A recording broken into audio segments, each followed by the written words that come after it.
Hi everyone, I'm Juzi. Today we're going to learn the 4 Chinese tones. This is a difficult area for many learners, so today I'm going to try my best to explain things my way and to make sure that you can understand. Are you ready? Let's go! Many learners believe that they're not good at telling tones, so understanding Chinese tones is an impossible task. But that's not true. Everyone can tell simple tone differences. Like in music, you can hear certain notes are higher while others are lower. English words are also spoken with different tones sometimes. So, we have here 4 different tones. First is stable and high. Second is rising and questioning. Third is low trough. Fourth is falling and declarative. See if you can match these English words to these 4 different tones. Stop. Stop. What? What? Um. Um. And.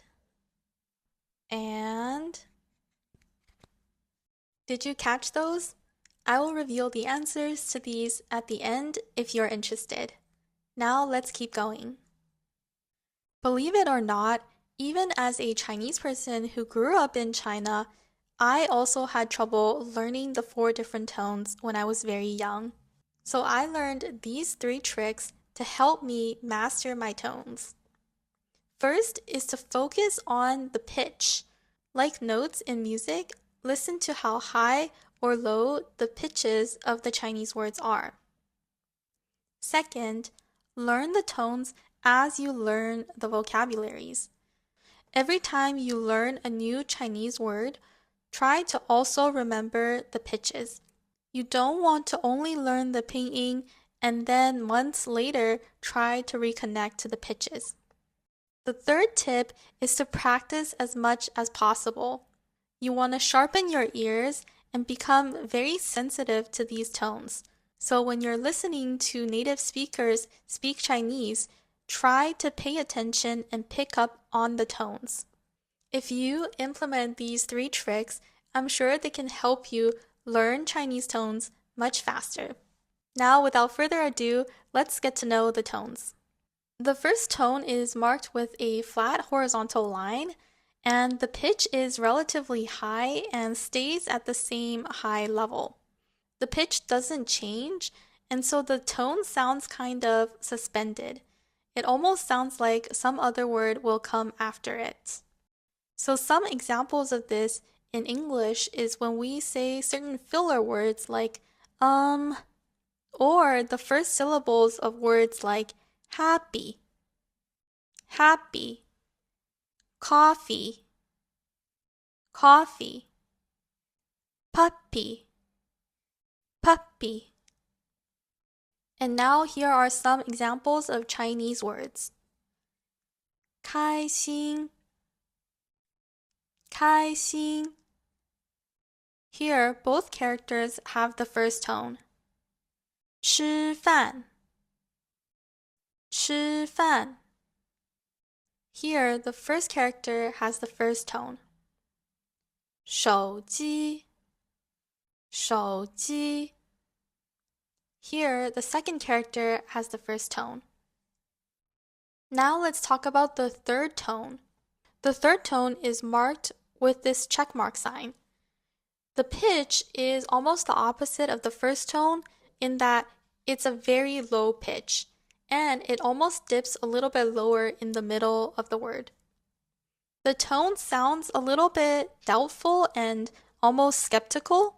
So in English, when we doubt someone, we often use this tone on words like well, so, and. Can you hear how the pitch of these words are lower and it dips a little bit in the middle?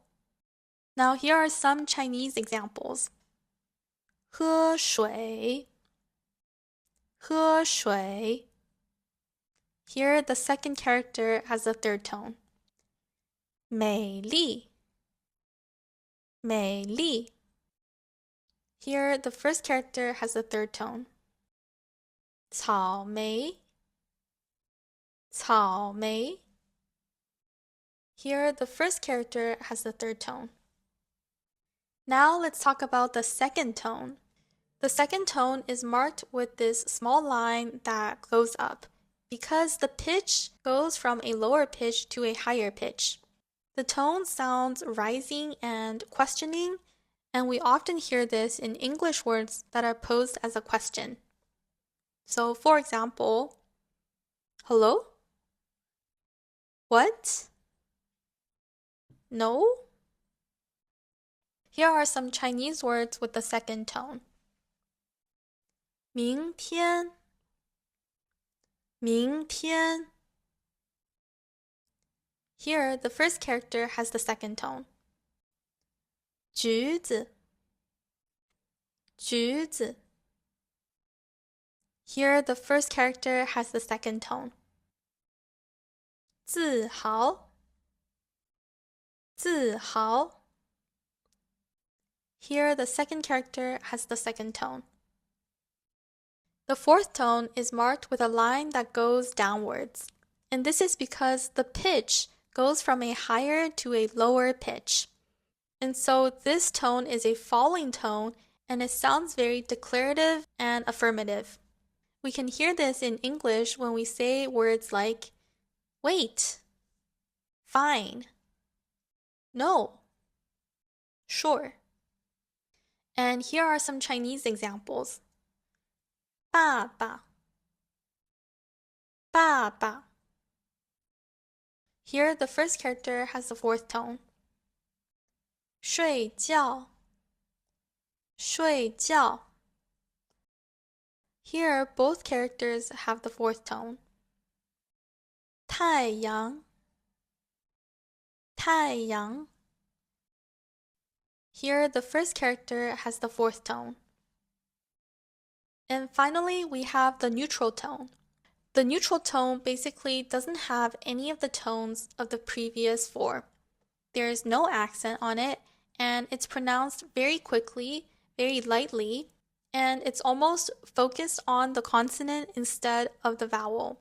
Very often, it appears at the end of a word. For example, 宝宝, 宝宝. Here, the second character has a neutral tone. 橘子, 橘子. Here, the second character has a neutral tone. 什么, 什么. Here, the second character has a neutral tone. Now I'm going to teach you a good way to practice listening. When you listen to a Chinese word, I want you to focus on the pitch by copying the pitch with ta ta. So, for example, the first word here, 你们, becomes ta ta. So this way you can tell the first character has the third tone and the second character has a neutral tone. So again, 你们 becomes ta ta. Now let's try the rest of the words.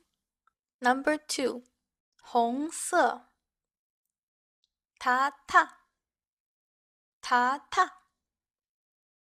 Number 3, 眼睛, ta ta, ta ta. Number 4, 上班, ta ta, ta ta.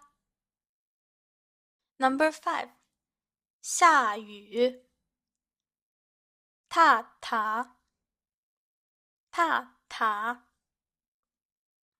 Now let's try to spot the sound in a longer sentence. In this sentence, how many times do you hear the first sound? 出发之前记得锁门。出发之前记得锁门。So in this sentence, we actually hear the first sounds 3 times, as noted with the blue dots. 出发之前记得锁门. Now try this one. How many times do you hear the second sound? 今年夏天特别热. 今年夏天特别热. In this case, the second sound appears twice, as noted with the blue dots. 今年夏天特别热. How many times do you hear the third sound in this sentence? 妈妈，晚饭做水饺吗？妈妈，晚饭做水饺吗？ So here we actually hear the third sound 3 times. 妈妈，晚饭做水饺吗？ And last sentence, how many times do you hear the fourth sound? 猫咪最近长胖了。猫咪最近长胖了。And the answer is 3 times, as noted with the blue dots. 猫咪最近长胖了。Now, do you remember our exercise with English words in the beginning? Here are the answers. This is a stable and high first tone. What? This is a rising and questioning second tone. And this is the low trough third tone. Stop. This is the falling and declarative fourth tone. Hopefully, this helps you to understand the Chinese tones a little bit more. Congratulations! Now you have learned the basics. All you need to do is use my tricks to practice as much as possible. I am sure you will improve very quickly. See you next time.